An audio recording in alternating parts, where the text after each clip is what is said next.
কলাইগাঁৱত ওলাইছে ভগৱান শিৱক ভয় নকৰা চোৰ।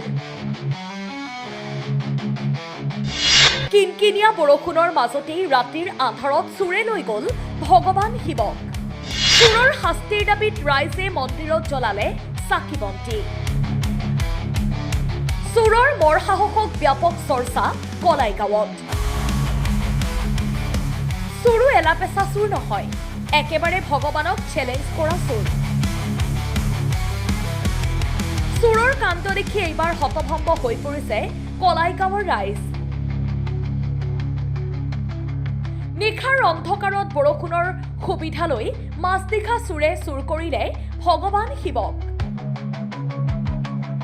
এই দুখজনক ঘটনা সংঘটিত হৈছে কলাইগাঁও মুৰা দেৱালয় মন্দিৰত। মা কামাখ্যা মন্দিৰৰ এটা অংশ হিচাপে পৰিচিত মুৰা দেৱালয় মন্দিৰত সংঘটিত হৈছে এই ঘটনা। দৰং ওদালগুৰি জিলাৰ ঐতিহাসিক এই দেৱালয়ত যুগ যুগ বছৰ ধৰি অঞ্চলটোৰ স্থানীয় ৰাইজে পূজা অৰ্চনা কৰি অহা দেৱালয়ত সোমবাৰে নিশা এটা ঐতিহাসিক শিৱৰ মূৰ্তি চুৰ কৰি নিয়াত স্থানীয় ৰাইজ মৰ্মাহত হৈ পৰিছে। যোৱা নিশাত আমাৰ ইয়াৰ পৰা দুষ্কৃতিকাৰীয়ে আমাৰ মন্দিৰৰ পৰা এটা শিৱলিংগ উঠাই লৈ যায়, এটা শিলাখণ্ড। এইটো মই বৰ আশ্চৰ্য হৈছোঁ আৰু বৰ দুখ লাগিছে। আমাৰ গাঁৱৰ ৰাইজে অতিকে দুখ কৰিছে। এনেকুৱা ঘটনা হোৱাটো আমি বৰ মৰ্মাহত হৈছোঁ। কাৰণ কোন চোৰে কৰিলে, কোন মানে দুষ্কৃতি কৰিলে, কোন বেয়া মানুহে কৰিলে, এইটো আমি এতিয়া গম নাপাওঁ।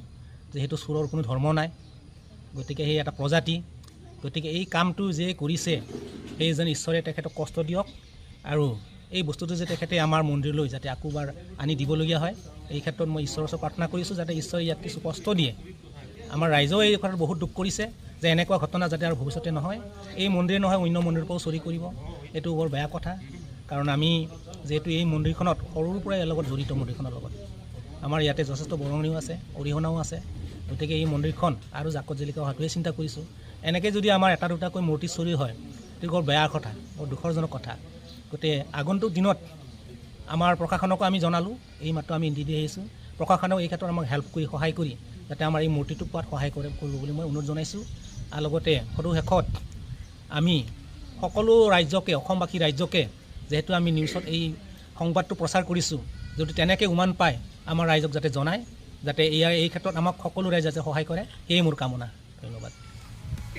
ইপিনে চোৰৰ শাস্তি বিচাৰি স্থানীয় ৰাইজে মন্দিৰৰ পূজাৰীৰ জৰিয়তে জ্বলাইছে চাকি বন্তি। চোৰে নিয়াৰ পিছত মানে আমি এতিয়া দুখত ভাগৰি পৰিছোঁ। সেয়ে আমি ভগৱানৰ ওচৰত, মা কামাখ্যাৰ ওচৰত আমি সকলোৱে সেৱা ধৰিছোঁ যাতে উপযুক্ত শাস্তি দি চোৰে এই যিটো আমাৰ মূৰ্তি নিছে তেওঁ যাতে আনি পেলাই আমাৰ পুনৰ প্ৰতিমা আছিল, আমাৰ শিৱৰ থানৰ আছিল। News desk report, Kalaigaon live.